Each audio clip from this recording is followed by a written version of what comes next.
Memoráveis. Livro 3. 1.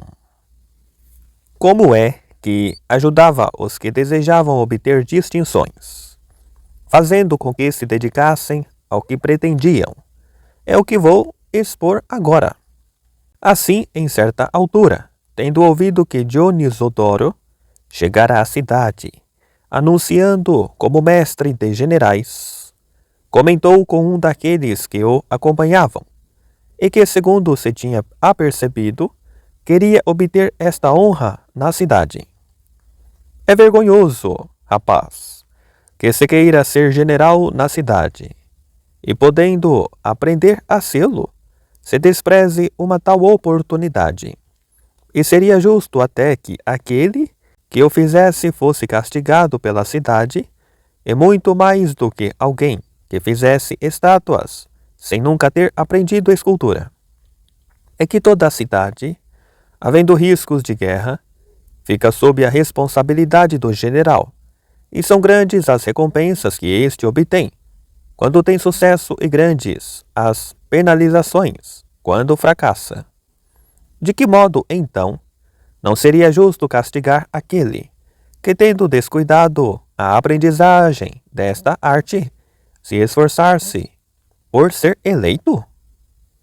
Com tais palavras, convenceu-o a ir aprender, e quando ele voltou, concluído o período de aprendizagem, provocou-o, dizendo: Não vos parece, meus amigos, que tal como Homero dizia que Agamenon era majestoso, também aqui o nosso rapaz, depois de ter aprendido como ser general, parece mais imponente?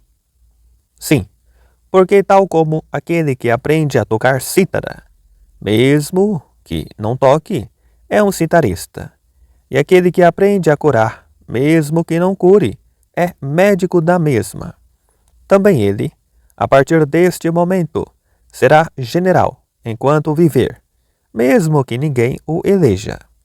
Pelo contrário, aquele que não tem formação não pode ser nem general, nem médico, mesmo que tenha sido escolhido por todos os homens. Ora, e para que, se algum de nós for escolhido para teu taxiarco ou locago, não seja ignorante em matérias militares? Conta-nos qual foi a primeira coisa que ele te ensinou para fazer de ti general. Foi sempre o mesmo, do princípio até ao fim. Ensinou-me apenas tática e nada mais. Mas isso, replicou Sócrates, é apenas uma pequena parte dos conhecimentos necessários a um general, porque é preciso que um general seja capaz de proceder a todo tipo de preparativos para a guerra, tratar dos mantimentos dos soldados, ser engenhoso, ativo, cuidadoso, forte e perspicaz, amável e rude, simples e decidido, cauto e ardiloso, pródigo e ambicioso, generoso e egoísta, perito em defesa, mas também em ataque, e de ter muitas outras qualidades naturais e aprendidas, fundamentais para quem tenciona ser um bom general. Bem saber a tática também faz falta. Um exército ordenado difere bastante de um desordenado. É o que acontece com pedras, tijolos, madeiras e telhas, que desordenadamente não têm qualquer utilidade. Mas quando alguém ordena por baixo e por cima os materiais, que não apodrecem e se partem, as pedras e as telhas, e no meio os tijolos e a madeira, como fazem na construção, então surge uma propriedade de grande valor, uma casa. De fato, é como acabas de dizer, Sócrates, respondeu o rapaz, porque também, na guerra, é preciso colocar os melhores à frente e na retaguarda, e, no centro, os mais fracos, para que sejam arrastados por uns e empurrados pelos outros. Muito bem. Estou a ver que te ensinou a distinguir os bons dos maus. Se não o tivesse feito, o que terias ganho em ser aluno dele? Nada. Porque se te mandassem ordenar, no princípio e no fim, as moedas melhores e no meio as piores, sem te ter ensinado a distinguir as verdadeiras das falsas, não te serviria de nada. Mas por Zeus, não mo ensinou. Teremos de ser nós próprios a conseguir distinguir entre bons e maus. Então, por que é que não examinamos o modo de não nos enganarmos nessas distinções? É precisamente o que eu quero, respondeu o rapaz. Então, se tivéssemos de recolher uma quantidade considerável de moeda, não faríamos bem em mandar à frente os gananciosos? Acho que sim. E quem escolheríamos se tivéssemos de correr perigo? Não mandaríamos à frente os que gostam de honras? De fato, seriam esses que, por causa de um louvor, estariam dispostos a correr qualquer risco. E esses, claro, não se escondem. Pelo contrário, até aparecem por todo lado e não é nada difícil encontrá-los. E mais, ensinou-te apenas a ordenar o exército, ou também como e quando rentabilizar cada uma das formações? Nada disso. Pois há muitas alturas em que não convém ordená-las ou conduzi-las de modo igual. Mas por Zeus, também não me deu explicações dessas. Pois por Zeus, vai lá outra vez e pergunta-lhe, porque se ele sabe e não é um inconsciente, há de se envergonhar de ter ficado com o teu dinheiro e ter mandado de volta, a saberes o mesmo. 2. Noutra altura, encontrou-se com alguém que tinha acabado de ser escolhido general e perguntou-lhe: por que é que tu achas que Homero chamou a Agamenon pastor de povos? Não será porque, tal como um pastor tem de se afadigar, para que as suas ovelhas estejam a salvo e tenham o necessário e cumpram a finalidade para a qual são criadas. Do mesmo modo também o general tem de se afadigar para que os seus soldados estejam a salvo e tenham o necessário e cumpram a finalidade pela qual combatem. E quando combatem, é vencendo que serão mais felizes que os seus adversários. Senão, porque o poeta teria elogiado Agamenon dizendo que Era ambas as coisas, um bom rei e um valente guerreiro. não será porque para ser um guerreiro valente não bastava ser ele o único a combater bem contra os adversários, mas tinha de ser responsável pelo desempenho de todo o exército? E não seria um bom rei apenas por governar bem a sua própria vida, mas também por tornar felizes os seus súditos? De fato, um rei é escolhido não para se preocupar com o seu bem-estar, mas para fazer bem àqueles que o escolherem. Também, todos aqueles que combatem fazem-no para que a sua vida seja tão boa quanto possível, e é por essa razão que escolhem generais, para que eles os conduzam a esse objetivo. Assim, é preciso que um general proporcione essa segurança aos que o elegeram general, pois não há nada melhor nem mais fácil de encontrar, e nada é mais vergonhoso do que a atitude contrária a esta. Examinando, assim, quais as qualidades do bom chefe, ele prescindia das outras, preocupando-se apenas com a capacidade de fazer felizes aqueles que conduzia.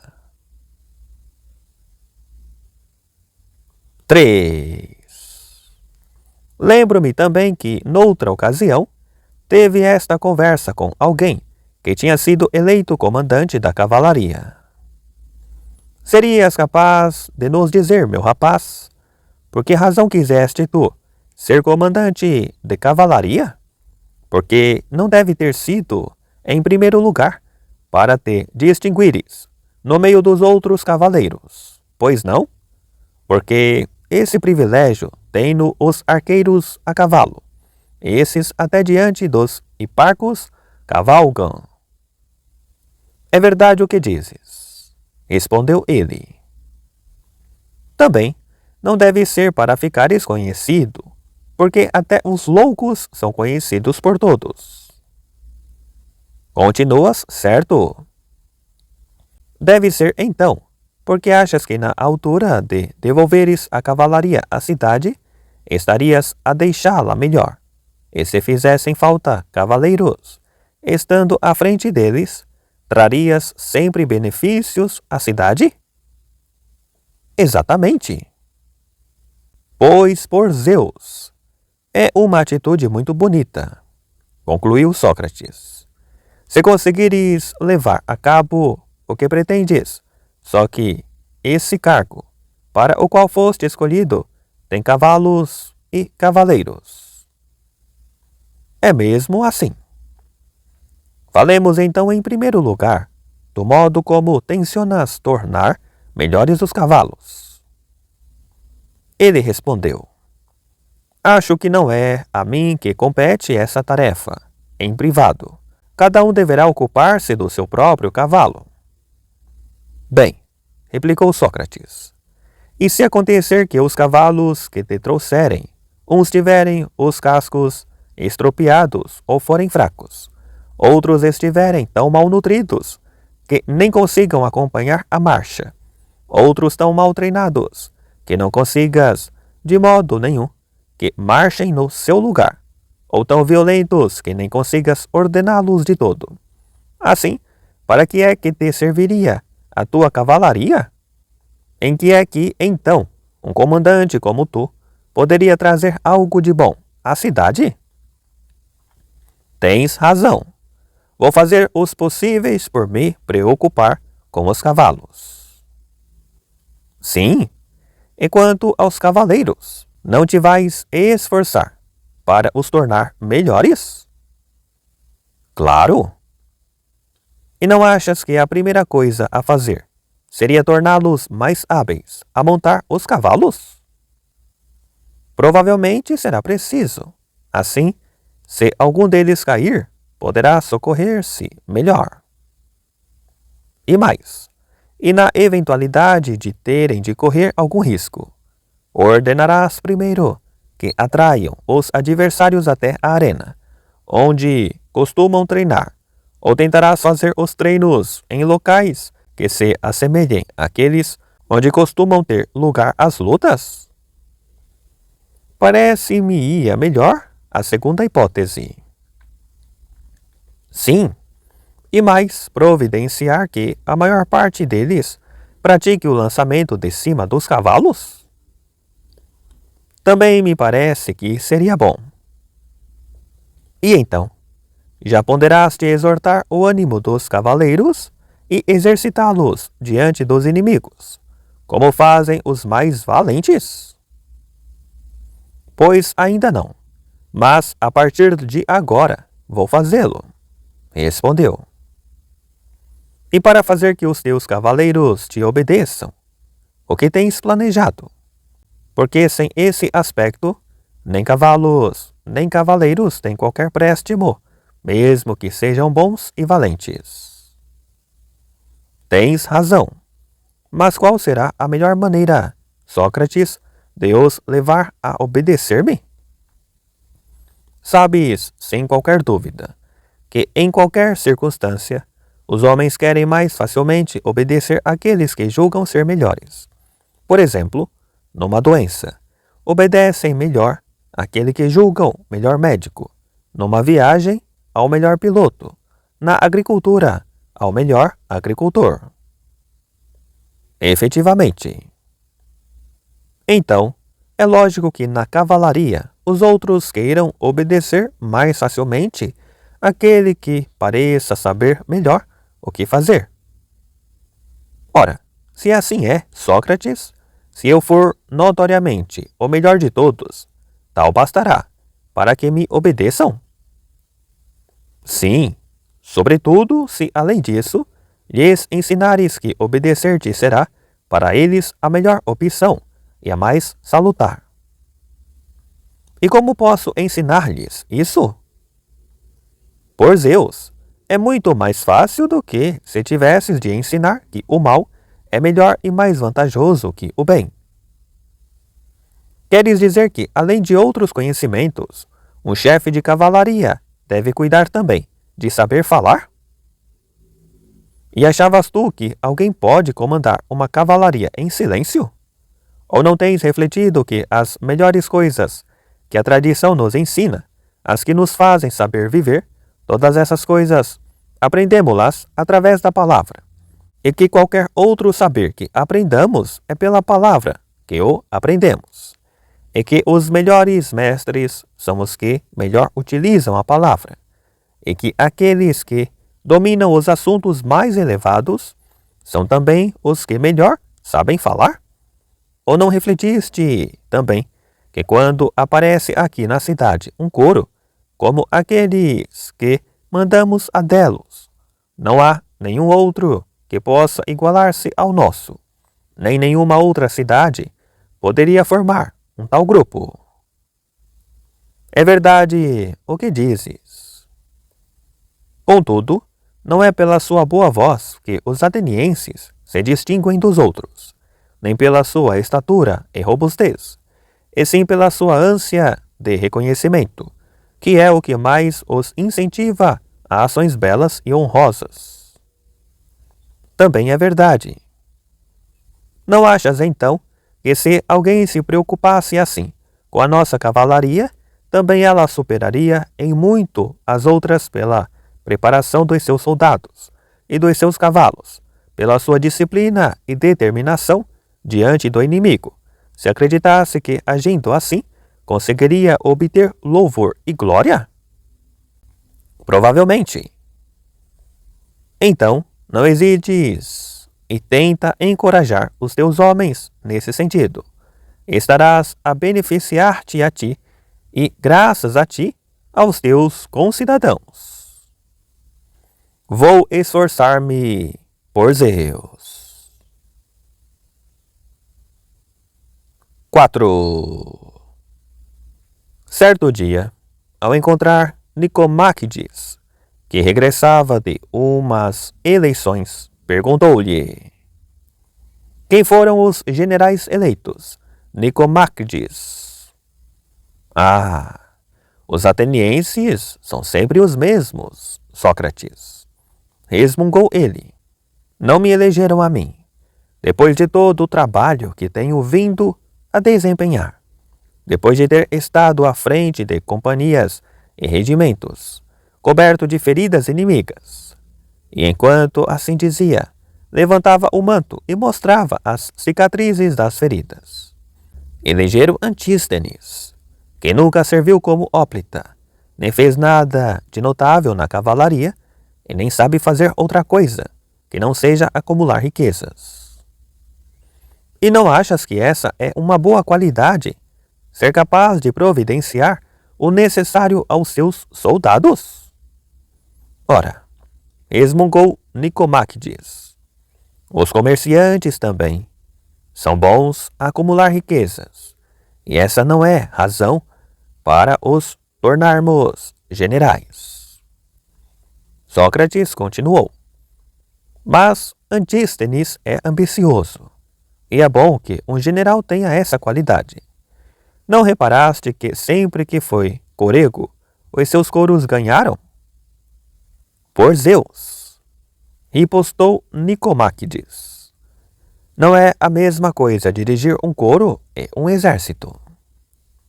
Sim, mas Antístenes, mesmo sem ter qualquer experiência de canto nem de direção de coros, foi capaz de encontrar os melhores para essa atividade. hás de fazer o mesmo do exército.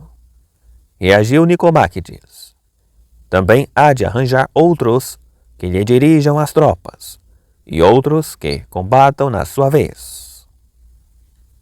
Vá lá, se também na guerra souber descobrir e selecionar os melhores, como faz nos concursos corais, é provável que também nesta obra saia vitorioso, e é provável também que ponha maior empenho em investir o seu próprio patrimônio para vencer os inimigos em nome de uma cidade inteira, do que para vencer um concurso coral apenas com a sua tribo. Ó Sócrates, tu falas como se o mesmo homem pudesse ser, à vez, bom regente de coros e bom general. O que eu quero dizer é que seja o que for que alguém comande, se souber o que deve saber e estiver na disposição de oferecer os meios, será sempre um bom comandante, seja de um coro, de uma casa, de uma cidade ou de um exército. Nicomáquides interrompeu-o. Por Zeus, Sócrates, nunca teria imaginado que te ia ouvir dizer que os bons administradores poderiam ser também bons generais. Nesse caso, analisemos as atribuições de cada um e verifiquemos se são iguais ou diferentes. Seja, não é dever de ambos tornar os seus subordinados submissos e obedientes? Sem dúvida. E não tem de distribuir as funções de cada um de acordo com as suas aptidões? Exatamente. E acho que também é obrigação de uns e de outros castigar os maus e recompensar os bons. Concordo. E não será bom também para ambos obter a boa vontade dos seus subordinados? Também. E parece-te conveniente para ambos atrair aliados e apoiantes ou não? Claro. E não devem ambos também tentar conservar o que já têm? Devem. E não é conveniente também que uns e outros sejam cuidadosos e eficazes nas suas funções? Sim, só que todas as funções que estiveste a enumerar são comuns a ambos, mas combater não o é. Sim, mas quer uns, quer outros têm inimigos, não? Sim, é verdade. E não é fundamental para ambos serem melhor do que os adversários? É muito, mas não estás a ter em conta um aspecto. Quando é preciso lutar, de que servem conhecimentos de administração? De muito, porque o bom administrador, que sabe que não há nada mais útil nem lucrativo do que vencer um inimigo numa batalha, nem tão desvantajoso e ruinoso como ser derrotado, procurará e determinará com enorme afã tudo quanto for necessário para vencer e analisará e evitará com o máximo cuidado tudo quanto possa conduzir a uma derrota. Se concluir que tem condições para vencer, lutará. E, bem mais importante, se não estiver preparado, evitará entrar na batalha. Não desprezes os administradores, Nicomáquides, pois o cuidado dos assuntos privados só difere dos públicos na dimensão. Em todo o resto são idênticos, e sobretudo no que é mais importante. Sem homens não é possível levar a cabo nem uns nem outros. E os homens que gerem os assuntos privados também não são diferentes dos que gerem os assuntos públicos, porque aqueles que cuidam bem dos bens comuns não se socorrem de homens diferentes daqueles que são solicitados pelos que administram bens privados. Os que sabem empregar esses homens obtêm sucesso, quer na vida privada, quer na pública. Os que não sabem fazê-lo fracassam em ambas. 5. Noutra ocasião, em conversa com Péricles, o filho do grande Péricles, disse-lhe: Tenho esperança, Péricles, de que, tendo-te por general, a cidade se encontrará mais apta, e terá mais fama na arte da guerra, e vencerá os seus inimigos. Péricles respondeu-lhe: Bem que eu gostaria, Sócrates, que fosse como tu dizes, mas não estou a ver como é que seriam possíveis tais mudanças. Queres então que falemos sobre esse assunto e o analisemos, para ver que hipóteses teremos? Quero, claro. Bem, sabes que os atenienses em número não são menos que os beócios, pois não? Sei, pois. E quanto a homens robustos e bem constituídos, achas que seria mais fácil encontrá-los entre os beócios ou entre os atenienses? Parece-me que também não estamos em desvantagem. E quais crês tu que são mais unidos? Os atenienses, acho eu, porque há muitos beócios que, humilhados pelos tebanos, olham para eles com ressentimento. Entre os atenienses, não vejo esse tipo de atitude. Contudo, aqueles que são mais ambiciosos e mais soberbos que todos os outros, o que os leva a suportar até ao limite qualquer perigo em nome da glória e da pátria. Bem, também não podemos criticar os atenienses nesse aspecto. E quanto aos feitos memoráveis dos antepassados, nenhum outro povo os tem maiores e em maior número do que os atenienses, e há muitos que, animados por essa memória, são levados a zelar pela virtude e a tornarem-se valentes. Tudo o que dizes é verdade, Sócrates, mas tu bem vês que depois do desastre sofrido por Tólmides e os seus 1000 em Lebadeia e o de Hipócrates em Délio, caiu significativamente a fama dos atenienses face à dos beócios, e cresceu de tal modo o orgulho dos tebanos em relação ao dos atenienses, que os beócios, que antes nem na sua própria terra se atreviam a enfrentar os atenienses sem os espartanos, e os outros peloponésios, agora ameaçam invadir sozinhos a Ática. E enquanto isso, os atenienses que antes, quando os beócios estavam sozinhos, arrasaram a Beócia, temem agora que sejam os beócios a saquear a Ática. Sócrates interrompeu-o. Já me apercebi também que essa é a situação atual, mas parece-me que a cidade, agora, precisa que um homem de bem assuma o seu comando, pois a ousadia leva à falta de cuidado, a indolência e a desobediência, enquanto o nos medo torna mais atentos, mais obedientes e mais disciplinados. Prova disso é o que acontece com os barcos. Enquanto não há sinais de perigo, os marinheiros não têm qualquer tipo de disciplina, mas se temem uma tempestade ou um ataque inimigo, não só atacam qualquer ordem, como até se calam enquanto esperam por ordens, como fazem os coriltas. Bem, anuiu Péricles, se de fato estamos em tempo de obediência, devia ser esta a altura para explicar como é que podemos levá-los a ansiarem de novo pela sua antiga virtude, glória e felicidade.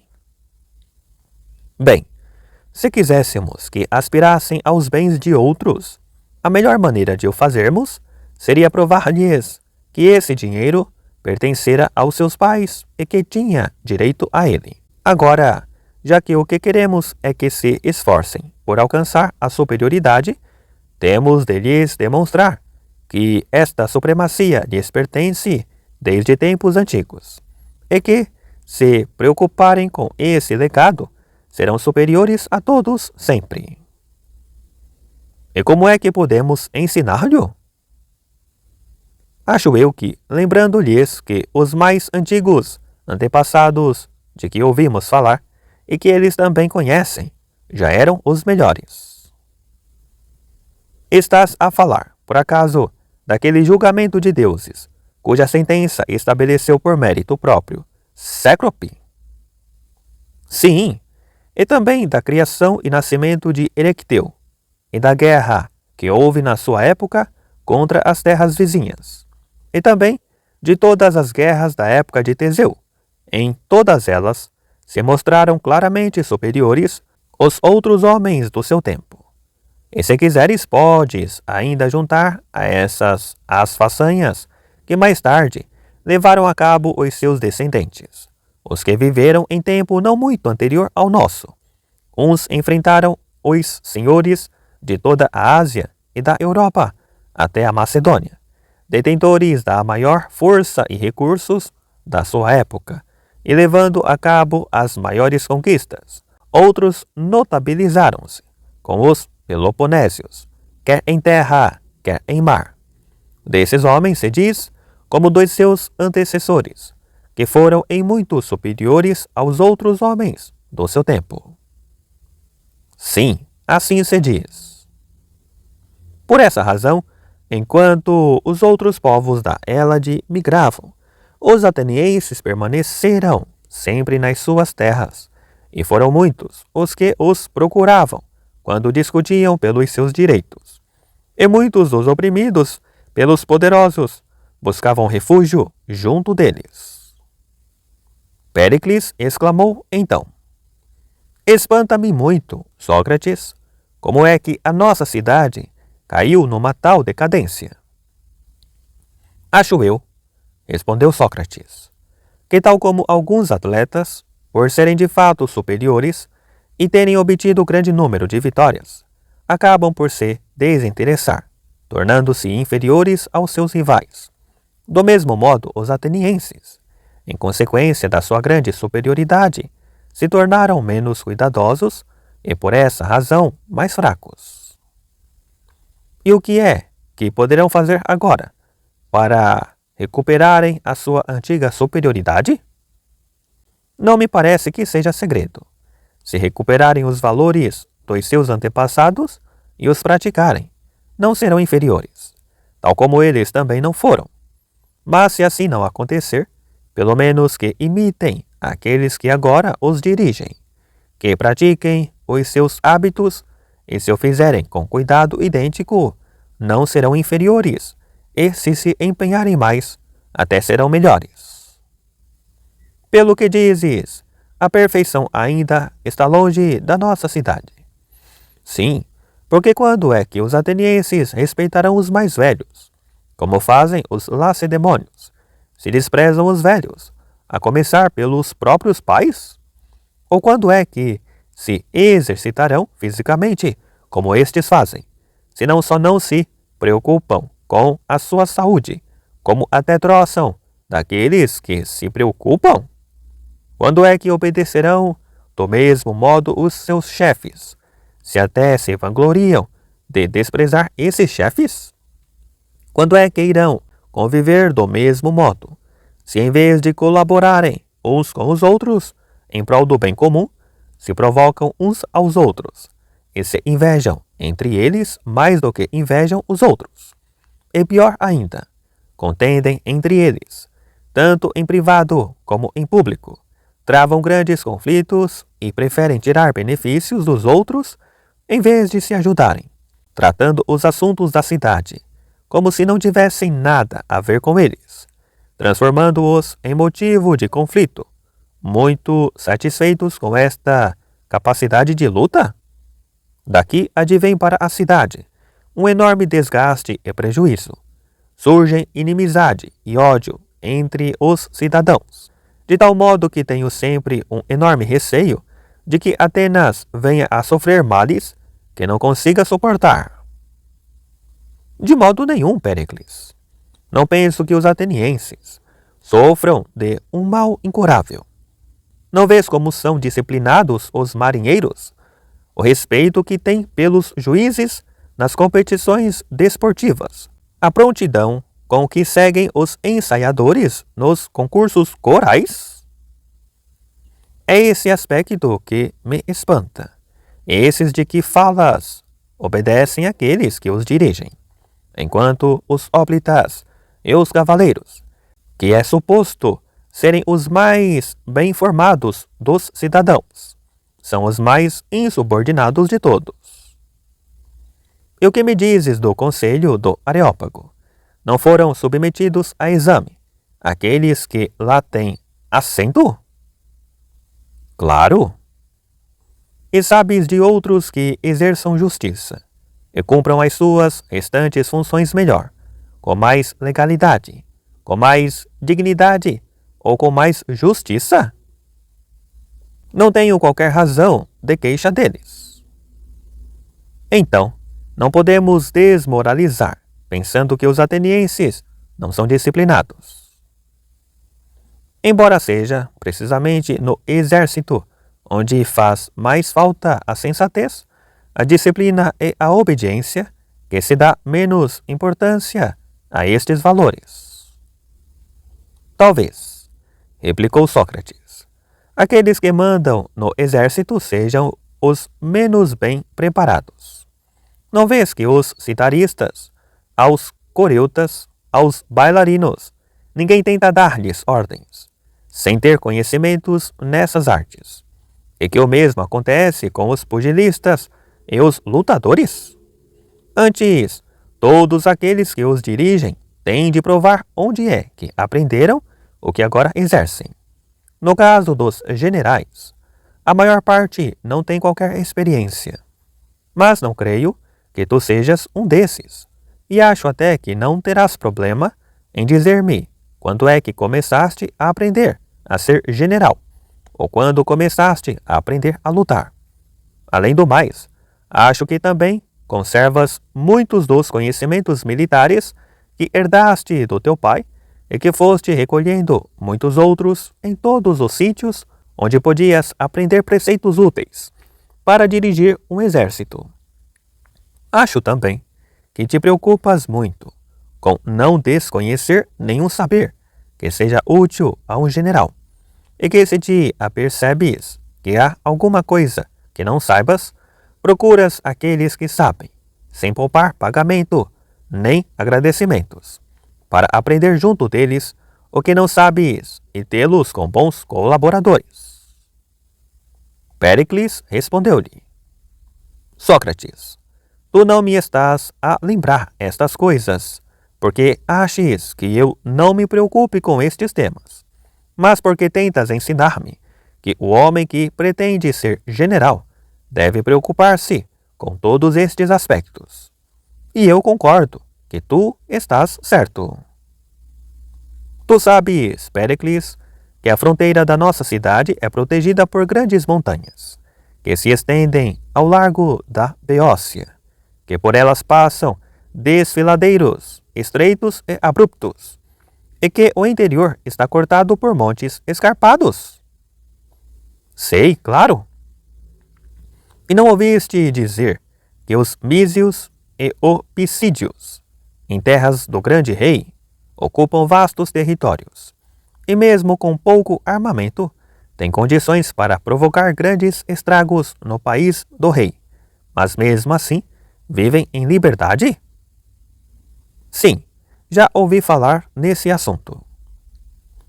Não achas então que atenienses escolhidos entre os da melhor idade e com armamento ligeiro, ocupando as montanhas fronteiriças do nosso território, podiam fazer frente ao inimigo e tornar a cidade num grande baluarte para os seus concidadãos? Péricles respondeu: Acho que todas essas medidas seriam muito úteis, Sócrates. Então, se julgas que é uma boa ideia, meu caro, ponha em prática, porque tudo o que conseguires será bom para ti e útil para a cidade. E mesmo que não conseguisses cumprir todos os teus propósitos, nem prejudicarias a cidade, nem te envergonharias a ti próprio. 6. Glaucon, o filho de Ariston, tentava converter-se em orador, desejoso de estar à frente da cidade, mesmo sem ter ainda 20 anos. Não havia ninguém, parente ou amigo, que conseguisse afastá-lo da tribuna. Exposto ao ridículo, o único que conseguiu foi Sócrates, interessado nele por causa de Cármides, o filho de Glaucon, e de Platão. Encontrou-o um dia, e a primeira coisa que fez, para que ele não tivesse como não o ouvir, foi pará-lo e dizer-lhe: Ó Glaucon, estás mesmo apostado em ser o nosso mentor aqui na cidade, não estás? Claro, Sócrates.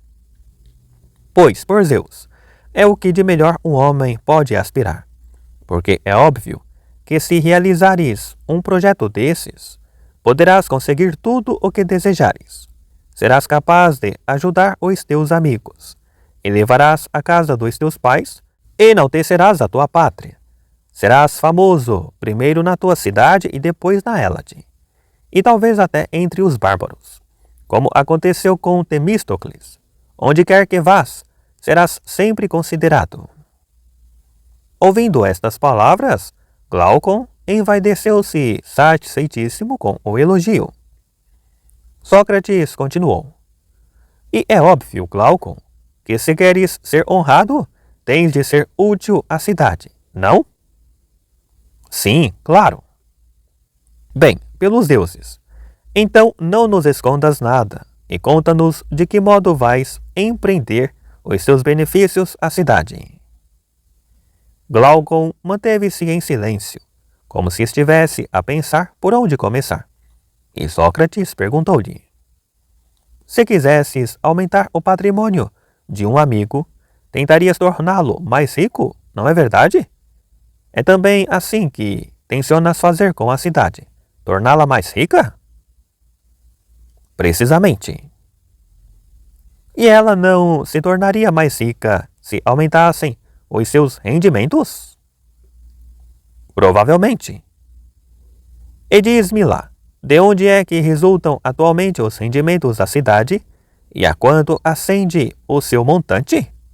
Porque é óbvio que já fizeste essa análise, para aumentares aqueles que forem mais baixos e reporis os que estiverem em falta.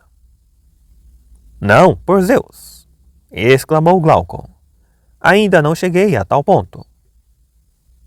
Bem, se não pensaste nesse assunto, diz-nos, então, quais são as despesas da cidade?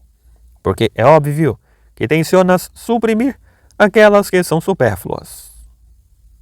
Por Zeus, também ainda não tive tempo de ponderar essa questão.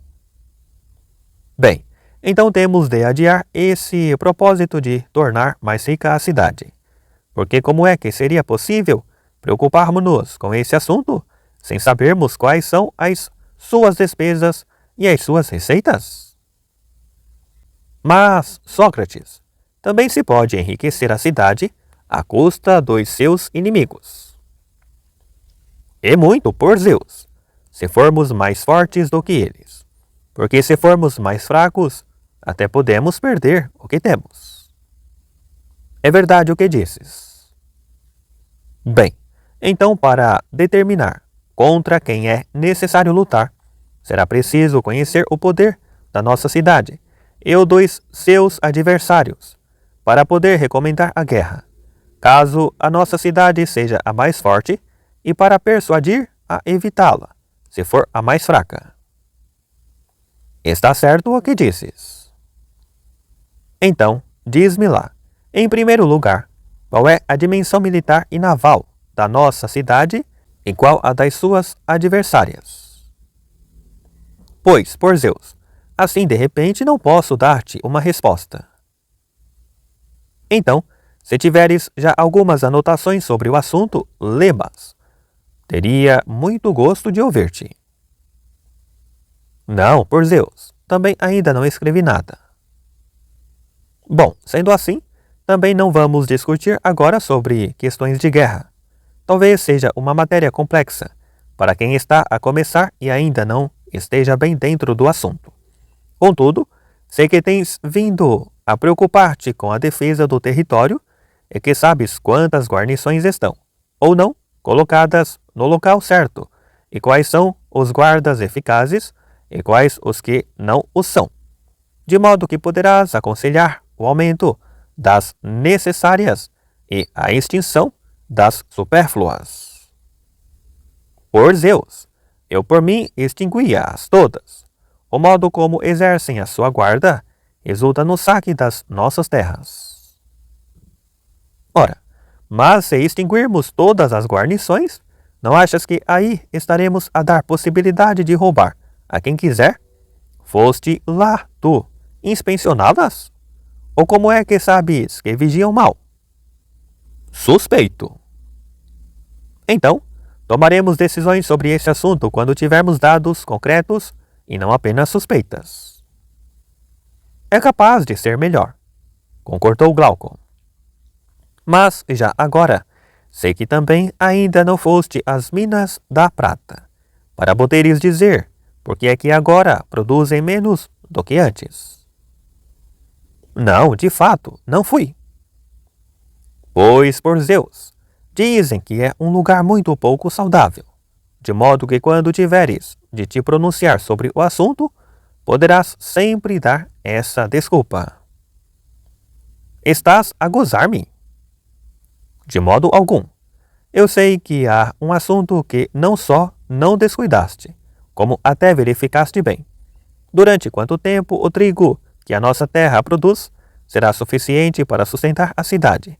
E quanto é preciso durante um ano para que a cidade não sofra privações, sem tu o perceberes, para que, sabendo-o antecipadamente, possas, com os teus conselhos sobre o que é preciso, ajudar e salvar a cidade. Bem, Sócrates, havia de ser lindo se também tivesse de estar a preocupar-me com coisas dessas. Sim, insistiu Sócrates, mas também ninguém poderia administrar bem a sua própria casa se não soubesse do que precisa e não se preocupasse com a resolução das suas necessidades. Mas, uma vez que a cidade é composta por mais de 10.000 casas e é difícil alguém se preocupar com tantas famílias ao mesmo tempo, por que não começas por uma, a do seu tio? Bem que está a precisar. E, se conseguires com a dele, vais poder tentar com muitas outras. Agora, se não fores capaz de beneficiar um só homem, como é que vais poder ajudar muitos? É a mesma coisa que alguém que não consegue transportar um talento. Não será evidente que não vale a pena levar uma carga mais pesada? Eu, Sócrates, podia ser útil à casa do meu tio, se porventura ele me quisesse ouvir. Ora, quer dizer que não és capaz de convencer o teu tio e acreditas que vais ser capaz de convencer os atenienses todos, incluindo o teu tio? Cautela, Glaucon, não vás, de tanto andar atrás de glória, acabar no contrário.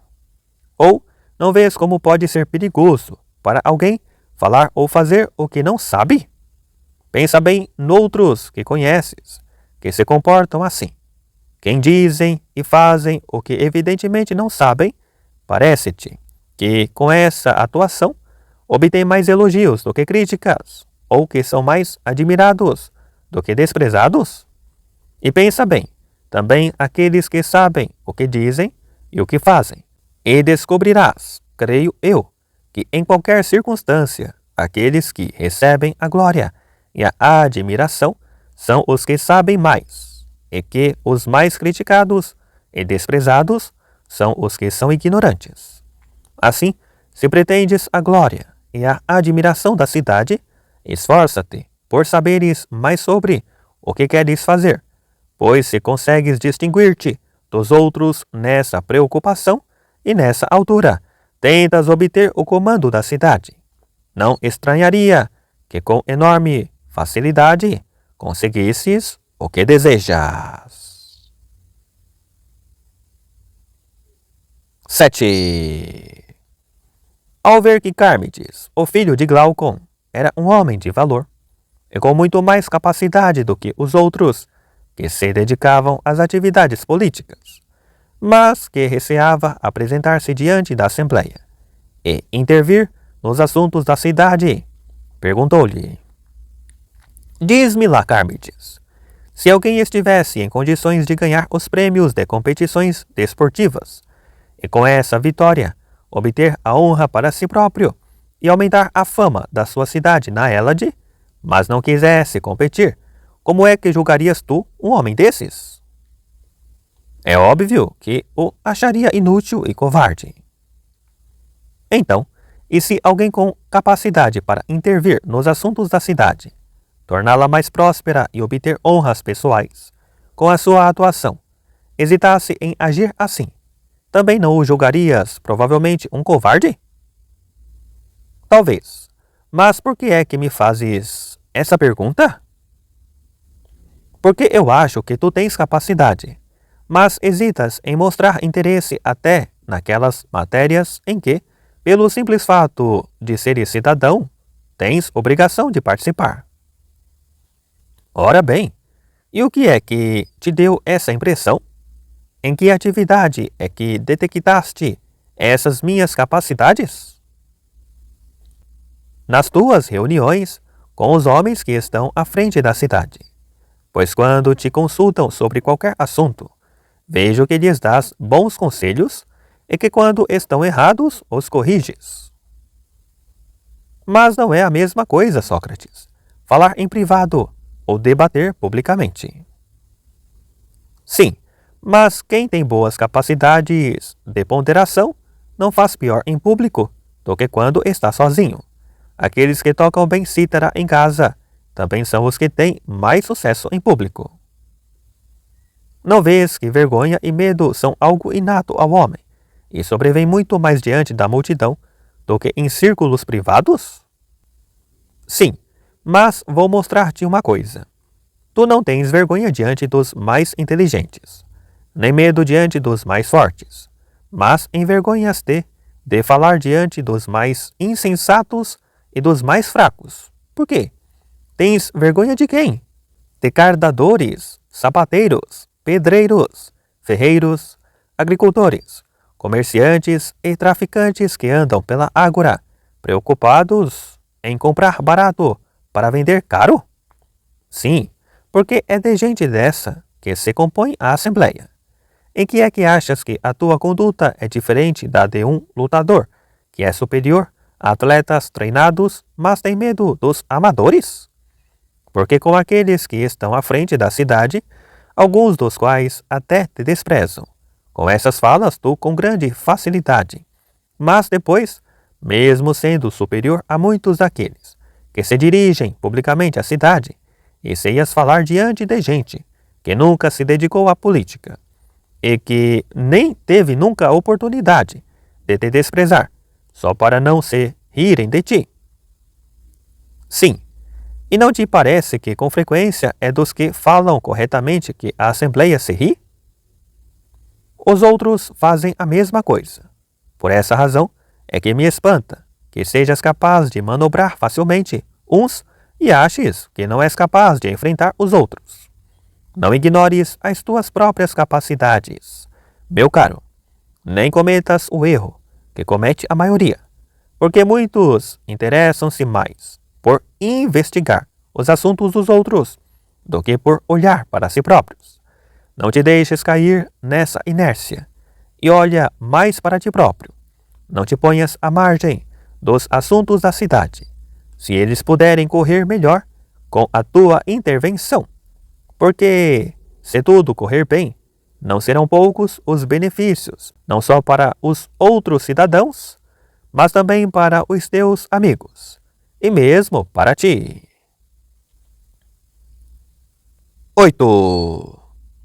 No dia que Aristipo o quis pôr à prova, tal como ele já fizera antes com ele, como Sócrates queria que a conversa fosse útil para aqueles que o acompanhavam, não respondeu à defensiva, como aqueles que temem que os seus argumentos sejam distorcidos. Antes, vê-lo como aqueles que pretendem fazer o que deve ser feito. O outro queria saber se ele conhecia alguma coisa boa, para que quando Sócrates lhe respondesse com exemplos, como a comida ou a bebida, a saúde, a força ou a audácia, ele lhe pudesse demonstrar que essas coisas também podem ser um mal. Mas ciente de que se há algo que nos prejudica, devemos livrar-nos dessa coisa. Sócrates respondeu-lhe o melhor possível. Perguntas-me se sei de alguma coisa boa para a febre? Não, não é isso. Boa para infecções oculares? Não, também não. Contra a fome, então? Não, não contra a fome. Bem, então, se me estás a perguntar se sei de alguma coisa boa, que não seja boa para nada, nem sei, nem me faz falta saber. Noutra ocasião ainda, quando Aristipo lhe perguntou se conhecia alguma coisa bela, respondeu-lhe: Sim, muitas. E parecem ser umas com as outras? Pelo contrário, algumas são tão diferentes quanto podem ser. E como é que uma coisa que é bela pode ser diferente de outra que também é bela? Por Zeus! Então, diante de um homem que é bom na corrida, pode estar outro que também é bom, mas na luta. Um escudo para te defenderes é bom, mas é diferente de uma lança, que também é boa, mas para ser lançada com força e velocidade. Esta tua resposta é igual à que me deste quando te perguntei se sabias de alguma coisa boa. E achas que ser bom é diferente de ser belo? Não sabes que belo é igual a bom, se aplicado a uma mesma coisa? A virtude, por exemplo, não é boa numas circunstâncias e bela noutras. E também os homens são considerados belos e bons, nas mesmas situações e no que diz respeito às mesmas circunstâncias. E é nos mesmos aspectos que os corpos dos homens parecem belos e bons. E nesses aspectos todos, as coisas que os homens utilizam são consideradas belas e boas, nas situações para as quais são úteis. Então, um cesto para transportar esterco também é belo? Sim, por Zeus. Um escudo de ouro pode ser feio. Depende de o primeiro estar bem concebido para a finalidade a que se destina, e o segundo não. Agora, estás a querer dizer que as mesmas coisas podem ser belas e feias? Claro, por Zeus, e boas e más, pois frequentemente o que é bom para a fome é mal para a febre, e o que é bom para a febre é mal para a fome. Com frequência também, táticas que são belas na corrida são feias na luta, e as que são belas na luta são feias na corrida, pois todas as coisas são boas e belas para o fim a que se destinam, e más e feias para os fins aos quais não convém. Do mesmo modo, quando explicava que as casas podiam ser ao mesmo tempo belas e funcionais, parece-me que estava a ensinar como é que elas deveriam ser construídas. Começava por colocar questões como esta. Quando alguém pretende construir uma casa como deve ser, não se deve preocupar com que ela seja o mais cômoda possível, mas também o mais funcional? Obtida uma resposta afirmativa, continuava. Não será agradável que seja fresca no verão e quente no inverno?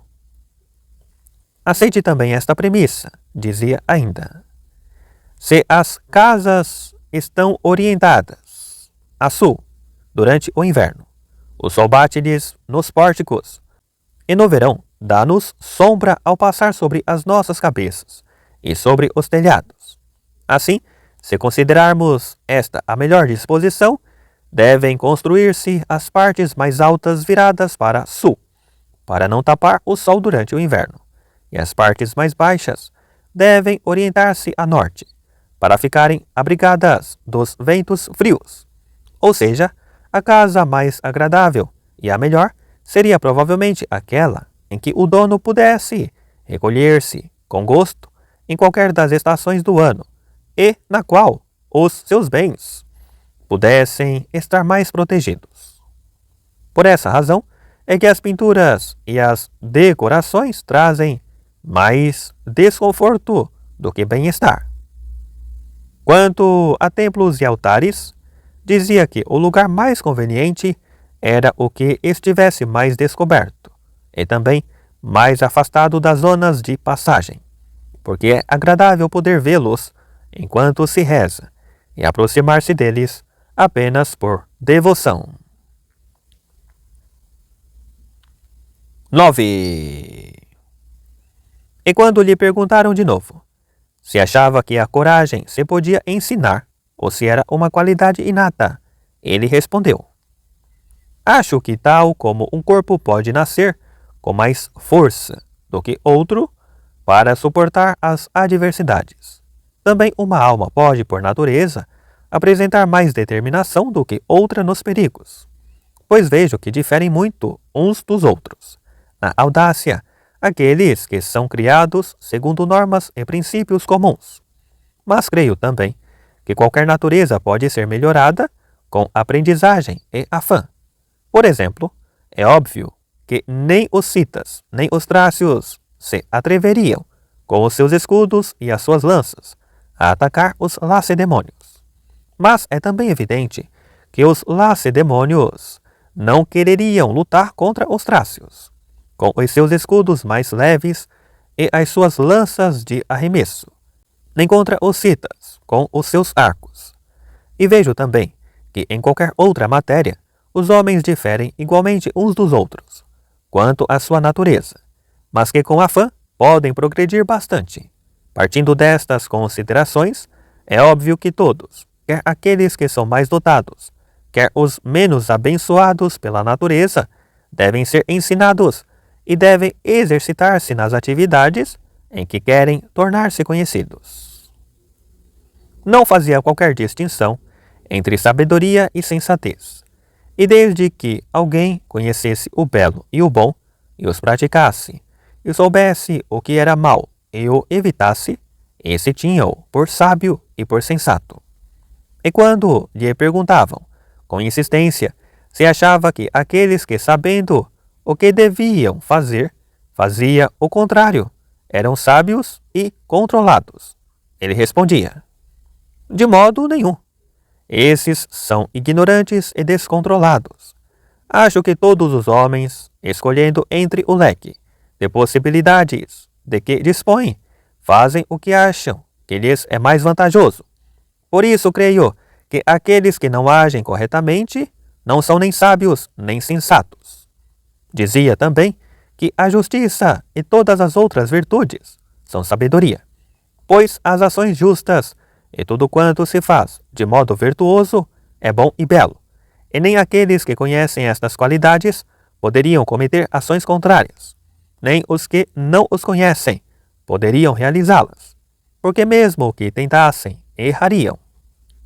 Assim, os homens sábios praticam ações belas e boas, e os que não são sábios não só não o fazem, como mesmo que o tentassem, não conseguiriam. De modo que se todas as ações justas, e também as belas e as boas se praticam por causa da virtude, é óbvio que quer a justiça, quer qualquer outra dessas qualidades é sabedoria. E dizia também que a loucura era o contrário da sabedoria, mas não identificava a loucura com falta de conhecimento.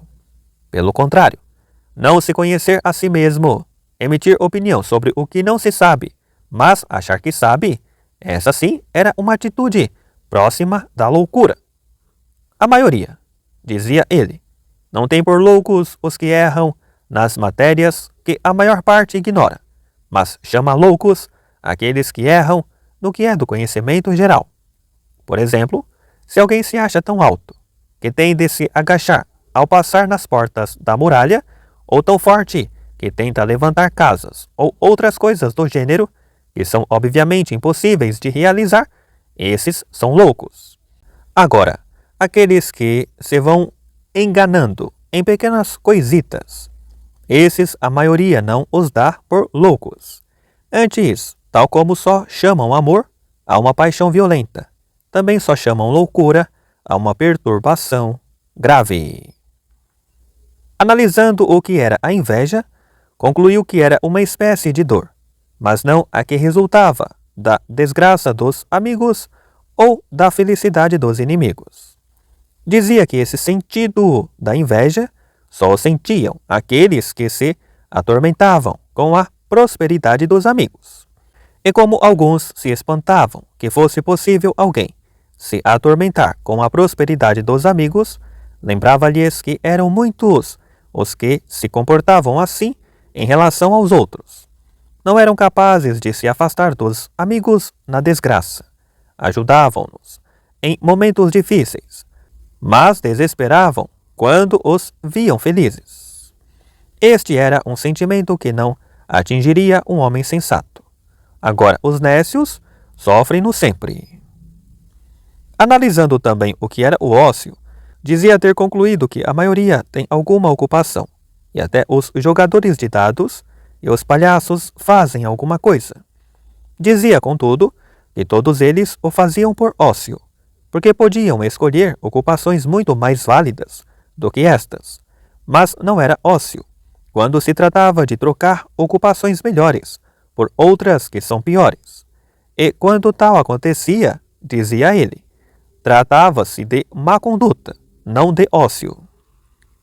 Diziam também que reis e governantes não eram os que detinham os cetros, nem os que foram escolhidos pelos que aparecem, nem aqueles sobre quem desceu a sorte, nem os que conseguiram o poder pela força ou pela fraude, e sim aqueles que sabem governar, a quem concordava que compete ao governante ordenar o que deve ser feito e ao governado obedecer. Mostrava que, num barco, aquele que tem conhecimentos é aquele que o comanda, enquanto quer o armador, quer todos os outros que viajam no navio, obedecem àquele que sabe. E também, na agricultura, os que têm campos, na doença, os doentes, na ginástica, os que treinam, e na generalidade dos casos, todos aqueles que se dedicam a alguma atividade que necessite de estudo, se julgam que sabem os próprios do assunto.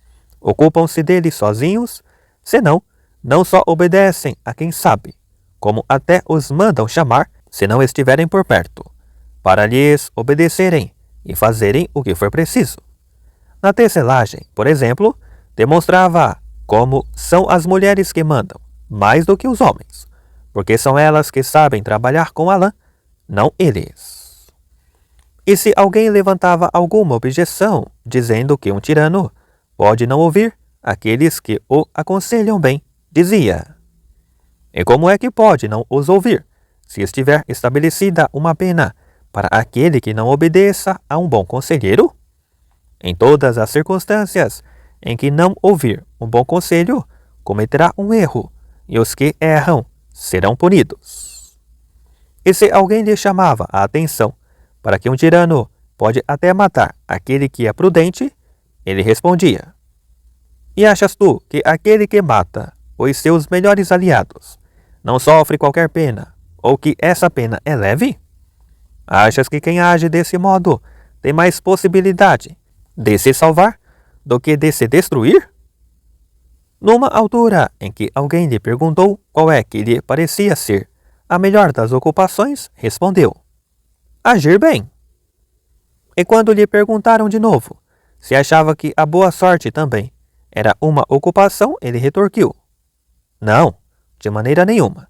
Acho até que boa sorte é o oposto de ocupação, porque acho boa sorte é encontrar algo que se necessite sem ter de o procurar, enquanto uma boa ocupação só se exerce bem depois de aprendizagem e de treino, e os que agem assim, parece-me que estão a agir bem.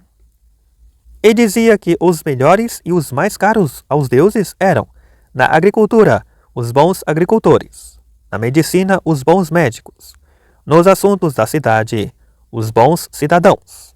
Agora, aquele que não sabe fazer nada bem, esse, dizia ele, nem era útil nem caro aos deuses. 10. E mais, quando falava com aqueles que tinham uma arte e fazia dela profissão, também lhes era útil. Certo dia, foi à casa de Parrácio, o pintor, e enquanto conversavam, perguntou-lhe: Diz-me lá, Parrácio, a pintura não é a representação das coisas que vemos? Porque vocês, pintores, imitam através da cor o que está longe e o que está perto, o que é escuro e o que é luminoso, o que é duro e o que é suave, o que é áspero e o que é liso, corpos jovens e corpos velhos. É verdade o que dizes. E certamente, se quiserem representar formas totalmente belas, como não é fácil encontrar um único homem com todos os requisitos, vão buscar aos vários modelos o que cada um deles tem de mais belo e compõem corpos que possam parecer belos no seu todo. Sim, é assim que fazemos. E também imitam a essência da alma, no que tem de mais sedutor, mais agradável, mais desejável, mais louvável. Também é possível representar essa essência, ou não? Mas de que modo, Sócrates, é que se poderia representar o que não tem medida, nem cor, nem nenhuma das propriedades de que falaste antes, algo que nem sequer se vê? Sim, mas quando observamos o seu rosto, não vemos no homem expressões de amor e de ódio? Sim, parece-me que sim. E não é possível imitar esses sentimentos na expressão do olhar? Sem dúvida.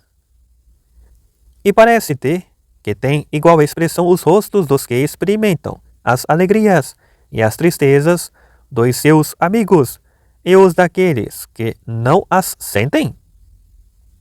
Claro que não, por Zeus. Nas alegrias mostram-se radiantes e nas tristezas tornam-se sombrios. Ah, e essas expressões também podem ser pintadas, não podem? E muito bem. Então, também a arrogância e a independência, a humildade e o servilismo, a sensatez e a ponderação, a insolência e a rudeza são visíveis no rosto e na postura dos homens, quer estejam parados, quer estejam em movimento. É verdade o que dizes. E não é possível imitar essas expressões? Sem dúvida. E crês que são mais agradáveis à vista dos homens, aqueles que evidenciam caracteres belos, bons e amáveis, ou os que se mostram feios, maus e detestáveis? Por Zeus, Sócrates, são completamente diferentes. Numa outra ocasião, foi até a oficina do escultor Cliton, e enquanto conversavam, observou: são belos os corredores pugilistas, boxeadores e lutadores que tu fazes, Cliton. Vejo-o e sei-o, mas o que mais atrai a atenção de quem os vê é que parecem estar vivos. Como é que consegues dar essa vida às tuas estátuas? Como Cliton ficou a pensar e não respondeu logo, ele continuou: será que é porque copias modelos vivos que fazes que as tuas estátuas pareçam vivas? Muito provavelmente. Não é copiando as partes dos corpos que, pela sua postura, se encontram mais descontraídas ou mais tensas, e as que estão mais comprimidas ou mais distendidas, mais rígidas ou mais flácidas, que fazes com que as tuas obras pareçam mais reais e mais convincentes? De todo. E o modo como se imitam os sentimentos dos corpos em movimento não produz também uma certa satisfação àqueles que os observam? Provavelmente. Se assim é, não será preciso copiar também os olhos ameaçadores dos que lutam e o olhar de júbilo dos vencedores? Efetivamente. Então, o escultor tem de saber representar nas suas estátuas as características da alma dos seus modelos. Doutra vez, visitou o alfageme Pistias, que mostrou a Sócrates umas belas couraças acabadas de fazer. Por era, Pístias, é uma bela invenção, a da couraça, que protege o homem onde ele necessita de proteção e não estorva o uso dos braços. Mas dize-me lá, Pístias, por que é que vendes mais caras as tuas couraças, se não as fazes mais sólidas nem mais trabalhadas do que as dos outros? Mas, ó Sócrates, eu faço-as mais bem proporcionadas. E como é que mostras essa proporção para pedires por elas um preço mais alto, na medida ou no peso? Porque não acho que as faças todas nem iguais, nem parecidas, se as fazes por medida. Pois claro que não. Por Zeus, uma couraça não serve para nada se não for feita por medida. Ora, mas há corpos humanos bem proporcionados e outros que não o são? Evidentemente. E como é que fazes uma couraça bem proporcionada à medida de um corpo proporcionado? Fazendo a medida, precisamente. Se for a medida, será bem proporcionada. Parece-me, disse Sócrates, que não falas de boa proporção, não em si mesma, mas em relação a quem a usa, como se falando de um escudo, dissesses que está bem proporcionado a quem lhe assenta bem, e o mesmo de um manto ou das coisas em geral. Mas esse ajustamento pode trazer outro benefício em nada inferior. Então, diz-mo lá, Sócrates, se o sabes. As couraças feitas à medida tornam-se menos incômodas do que as que não o são, ainda que tenha o mesmo peso, porque aquelas que não foram feitas à medida ou pesam apenas sobre os ombros ou apertam demasiado qualquer outra parte do corpo e tornam-se desconfortáveis e provocam dores. Pelo contrário, as que são feitas à medida distribuem o peso de forma equilibrada entre as cravículas e as omóplatas, os ombros, o peito, as costas e o estômago, de modo que, para quem as usa, parecem mais uma parte do próprio corpo do que um fardo. O que acabas de dizer é o que eu próprio creio que torna as minhas couraças mais caras. Mas mesmo assim, há sempre alguns que preferem comprar couraças pintadas e folheadas a ouro. Bem, se é por esse motivo que compram couraças que não estão à sua medida, acho que o que estão a comprar é um mal pintado e folheado a ouro. E tendo em conta que o corpo não é rígido, e umas vezes dobra-se e outras estica-se, como é que uma couraça apertada pode ficar à medida? Nunca! Dizes então que as couraças feitas à medida não são as apertadas e que não estorvam quem as usa. É exatamente como dizes, Sócrates. Percebeste muito bem. 11. Houve em tempos na cidade uma bela mulher, de nome Teodota, que acompanhava aqueles que conseguiam aliciá-la. Em determinada ocasião, um dos presentes referiu-se a ela, dizendo que não havia palavras que pudessem descrever a sua beleza, e que os pintores iam à casa dela para a pintarem e que ela lhes mostrava tudo quanto a decência permitia. Bem, exclamou Sócrates, temos de ir vê-la, porque não se pode conhecer, só de ouvir falar, algo que as palavras não conseguem descrever. O que tinha falado nela, disse logo. Então, depressa, venha comigo. E assim lá se puseram a caminhar de casa de Teodota, e como a encontraram a pousar para um pintor, ficaram a observá-la. Quando o pintor acabou, Sócrates disse então: Meus amigos, somos nós que devemos agradecer a Teodota por nos ter mostrado a sua beleza, ou ela que nos tem de agradecer a nós, que a contemplamos? Porque se esta exibição lhe é sobretudo útil a ela é que tem de nos agradecer. Mas, se nos for útil a nós, então temos de ser nós a agradecer-lhe a ela. Houve alguém que lhe deu razão e ele continuou. Ela até está a beneficiar com os nossos elogios. E se corrermos a dar a notícia a outros, beneficiará ainda muito mais. Nós, pelo contrário, estamos aqui cheios de vontade de tocar no que vemos. Vamo-nos embora, desconsolados, e quando estivermos longe, estaremos cheios de saudade. Por essa razão, nós somos os adoradores e ela a adorada. Teodota então interrompeu-o. Por Zeus! Se assim é, sou eu que tenho de vos agradecer o terem vindo contemplar-me. Sócrates reparou então que ela estava muito bem arranjada, que ao seu lado a mãe também usava roupas e joias nada vulgares, que as muitas escravas tinham bom aspecto e estavam bem ataviadas, e que a própria casa estava mobilada com opulência, e perguntou-lhe: Diz-me lá, Teodota, tens terras? Não, eu não. Tens então uma casa que te dá uma renda? Não, também não tenho nenhuma casa. Então deves ter rendeiros, não? Não, também não tenho rendeiros. Então, onde vais tu buscar o que precisas para te sustentares? Enquanto houver algum amigo que queira fazer-me bem, lá vou vivendo.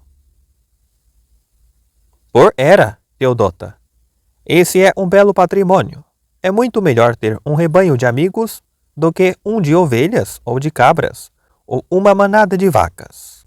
Mas, continuou ele, queixas a tua sorte ao acaso, a ver se te parece algum amigo por aqui, ou tomas tu própria alguma providência?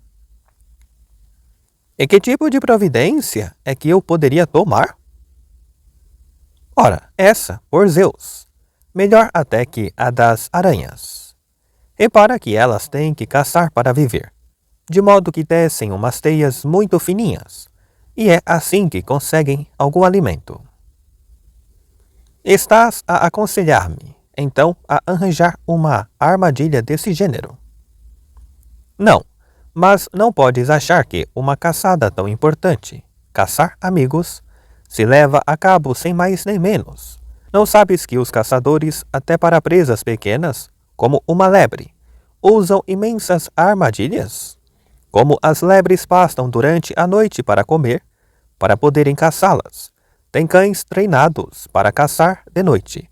E como ao amanhecer elas escapam, tem outros cães que as seguem, desde o pasto até a sua toca, e as encontram, usando o olfato.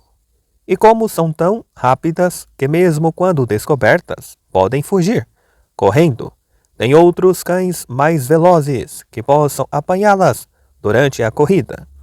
Mesmo assim, há algumas que conseguem escapar-lhes, e então põem redes nos becos por onde elas costumam fugir, para caírem nelas e ficarem lá presas. E eu posso caçar amigos com uma armadilha dessas? Se podes, por Zeus, mas em vez de um cão, tens de arranjar alguém que lhes siga as pegadas e encontre aqueles que apreciem a tua beleza e sejam ricos e que quando os encontrar, arranje maneira de os atrair às tuas redes. E que redes tenho eu? Tens certamente uma muito bem tecida, o teu corpo, e dentro dele uma alma com que te apercebes como deves olhar para agradares, o que deves dizer para seduzires, como deves receber com agrado aquele que se interessa por ti e fechar a porta ao que apenas quer divertir-se, como visitar com zelo um amigo doente, como partilhar com ele a alegria quando lhe acontece algo de bom, e como agradecer do fundo da tua alma aquele que se preocupa verdadeiramente contigo. Sei bem que sabes amar, não só com ternura, mas também com sinceridade.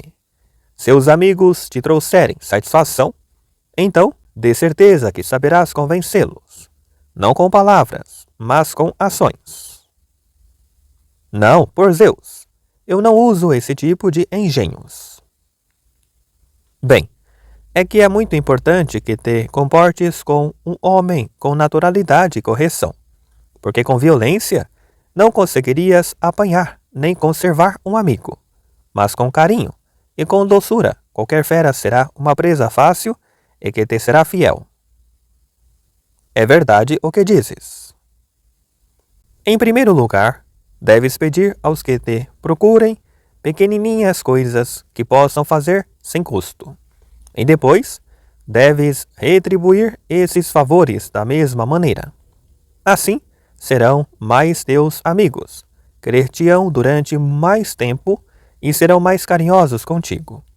E hão de agradecer-te mais e só lhes ofereceres os teus favores, quando eles os quiserem. Bem, vês que até as melhores comidas parecem desagradáveis, se alguém as servir a quem ainda não tem fome, e aos que já comeram até fazem náuseas. Agora, a quem está com fome, mesmo o que não é grande coisa parece muito bom. E como é que eu posso provocar a fome para o que tenho para servir? Por Zeus, em primeiro lugar, não o oferecendo aos que já estiverem cheios, nem lhe lembrando, enquanto não lhes tiver passado a fartura e não começarem a sentir fome outra vez. Depois, quando se lembrarem que o querem, deves mostrar-te um pouco esquiva, sem parecer demasiado desejosa, de lhe servir, até que estejam cheios de vontade. Porque é muito diferente darem-te uma mesma coisa antes ou depois de a desejares. Teodota perguntou então: Sócrates, e por que não te tornas meu companheiro nessa caçada aos amigos? Se me conseguisses convencer, por Zeus. E de que modo te poderia convencer? Ora, has de o descobrir e de arranjar uma solução, se precisares de mim. Então visita-me mais vezes. Sócrates riu-se de sua própria falta de ocupação e disse: Teodota, não é nada fácil para mim arranjar disponibilidade. Tenho tanta coisa, entre público e privado, que não me resta grande tempo. E tenho também umas amigas que não me largam, nem de dia nem de noite, porque andam a aprender os meus filtros e encantamentos. Também sabes dessas coisas, Sócrates? E como é que achas tu que aqui o nosso Apolodoro e o Antístenes nunca me largam? E por que é que achas que Cebes e Símias vieram de Tebas? Podes estar bem certa que não é possível sem uma quantidade de filtros, encantamentos e magias. Ensina-me então um desses sortilégios, para que eu seja a primeira a atrair-te com ele. Mas, por Zeus, eu não quero ser atraído por ti, quero que sejas tu a procurar-me. E procurarei, desde que tu me recebas. E hei de receber, se não tiver dentro de casa outra que me seja mais querida do que tu. 12. Ao ver que Epígenes, um dos que o acompanhavam, embora fosse jovem, tinham corpo em más condições físicas, disse-lhe: Como se nota que o teu corpo está destreinado, Epígenes? De fato, não sou muito para treinos, Sócrates. Ora, também alguns dos que se preparam para competir em Olímpia não o são. Mas parece-te que é menor o combate pela própria vida diante daquele que poderá ser o adversário de Atenas a qualquer momento? Pois não são poucos aqueles que, por causa da sua fraqueza física, sucumbem aos perigos da guerra ou que só se salvam de modo vergonhoso.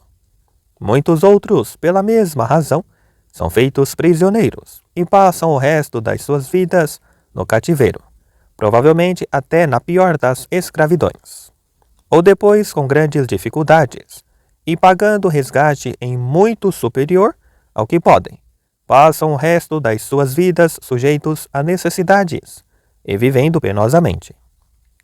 Muitos outros ainda ganham má fama, sendo considerados covardes por causa da fraqueza do seu corpo. Desprezas, por acaso, este tipo de penas que a fraqueza física acarreta e achas que vais poder suportá-las facilmente? Quanto a mim, acho muito mais fácil e agradável o esforço a que tem de se submeter aqueles que se preocupam com o bem-estar do seu corpo. Crês, por acaso, que a fraqueza física é mais saudável e até mais útil do que a robustez? Ou simplesmente não dás importância às consequências da robustez? A verdade é que essas consequências são, para os que têm o corpo em boa forma física, precisamente as contrárias às dos que têm o corpo em má forma física.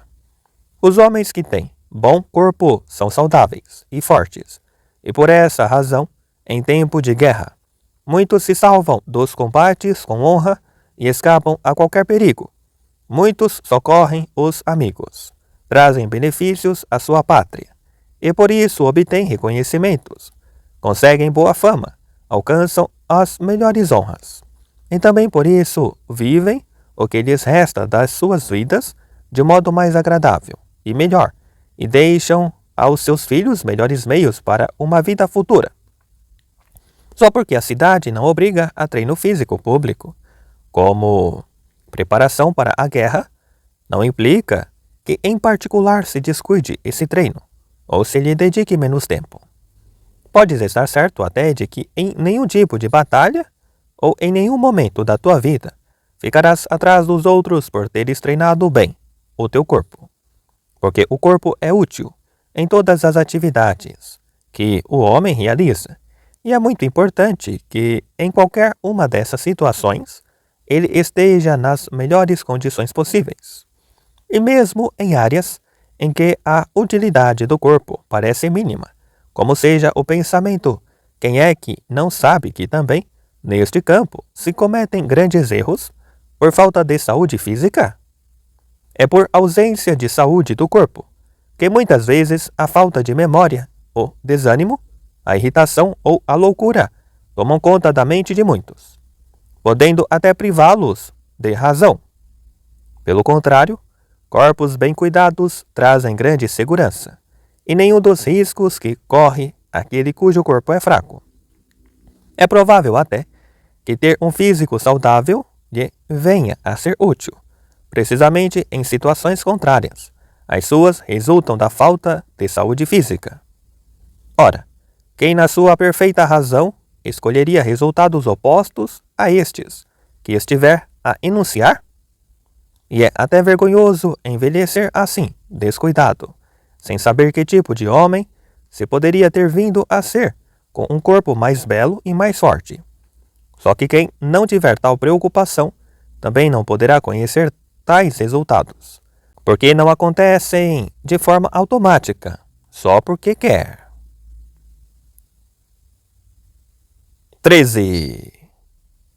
Há alguém que certa vez estava muito irritado, porque tinha dado os bons dias a outro que não lhe responderá. Disse-lhe: isso é ridículo.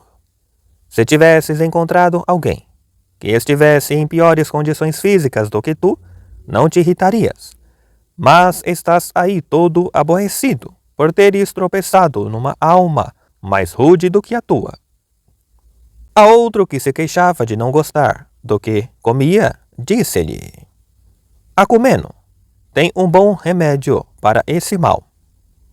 E como o outro lhe perguntasse: Qual? Respondeu-lhe: Deixar de comer. Levarás uma vida agradável, mais barata e mais saudável. Outro ainda queixava-se que a água que tinha para beber lhe parecia quente. Pois, mas quando quiseres água quente para o banho, já estará pronta. Para o banho está fria. E os teus criados também se mostram incomodados quando a bebem ou quando tomam banho com ela? Não, por Zeus. E muitas vezes até fico perplexo com a vontade com que a usam para ambas as coisas. Que água é que está mais quente para beber? A da tua casa ou a do templo de Asclépios? A do templo de Asclépios. E qual é que está mais fria para tomar banho? A da tua casa ou a do templo de Anfiaral? A de Anfiaral. Então, é capaz de ser melhor reveres a tua posição, porque corres o risco de seres pior de contentar que escravos e doentes. A outro que tinha castigado ferozmente um escravo, perguntou-lhe por que motivo tratara com tal dureza o criado. Por ser glutão, estúpido, ambicioso e ladrão, como não há. Por acaso já consideraste quem merece mais esses golpes, se tu ou se o teu criado? A outro que receava a viagem até Olímpia, perguntou-lhe: Tens medo do percurso? Por quê? Quando estás por aqui, não passas o dia inteiro a passear? Durante a viagem, passearás antes do almoço, antes de jantar, e também descansarás. Não vês que se contabilizares os passeios que farias em 5 ou 6 dias, chegarias facilmente de Atenas a Olímpia? E adiantar a viagem um dia é bem melhor que atrasá-la, porque assim ficas obrigado a fazer jornadas mais longas, que se tornam mais duras. Com mais um dia de viagem é muito mais fácil. Vale mais apressar a partida do que a caminhada. Outro ainda queixava-se de estar cansado, depois de ter feito uma longa viagem. E ele perguntou-lhe se levara muita bagagem. Não, por Zeus, eu não. Só levava o manto. E fizeste a viagem sozinho ou levavas contigo um escravo?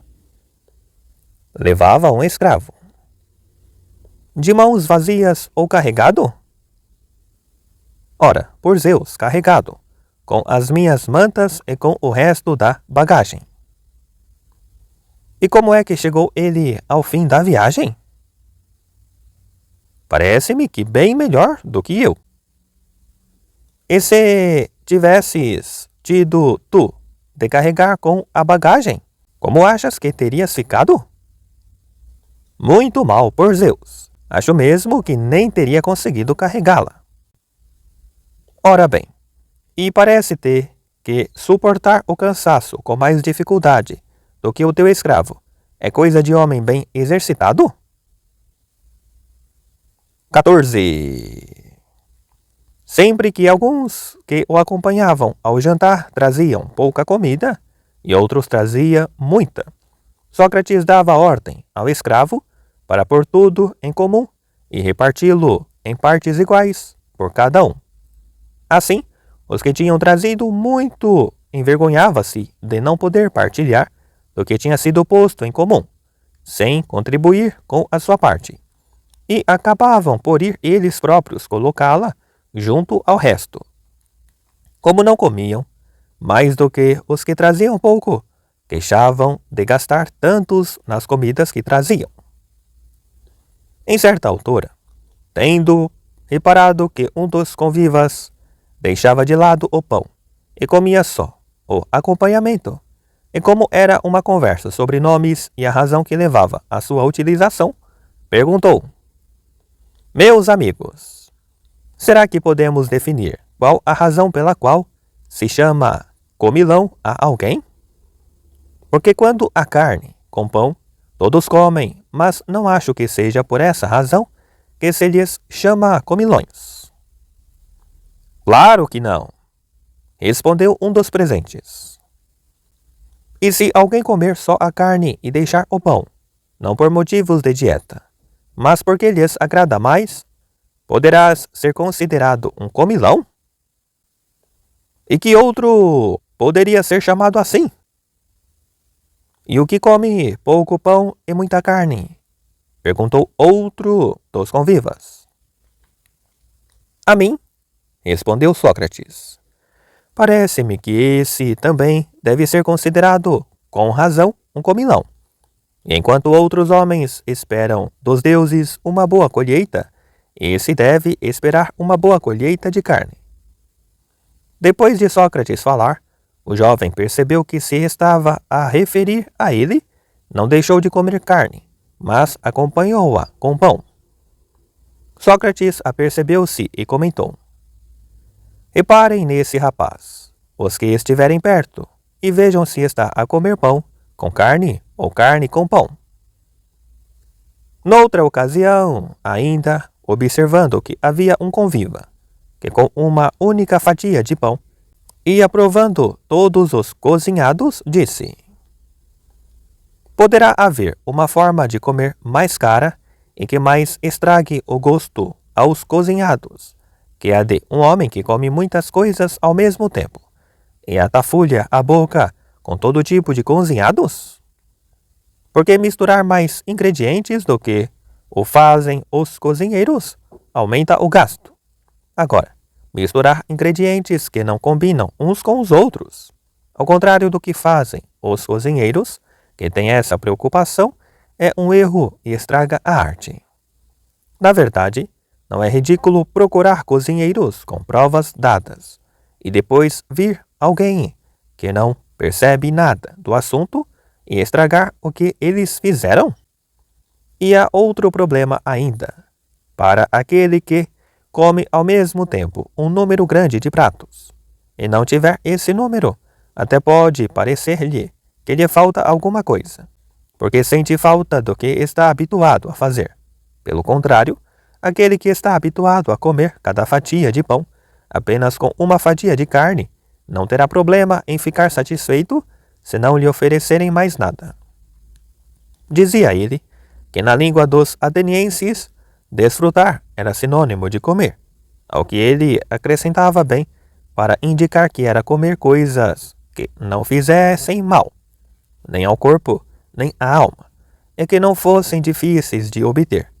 Por essa mesma razão, aplicava o termo desfrutar também para aqueles cuja vida era organizada.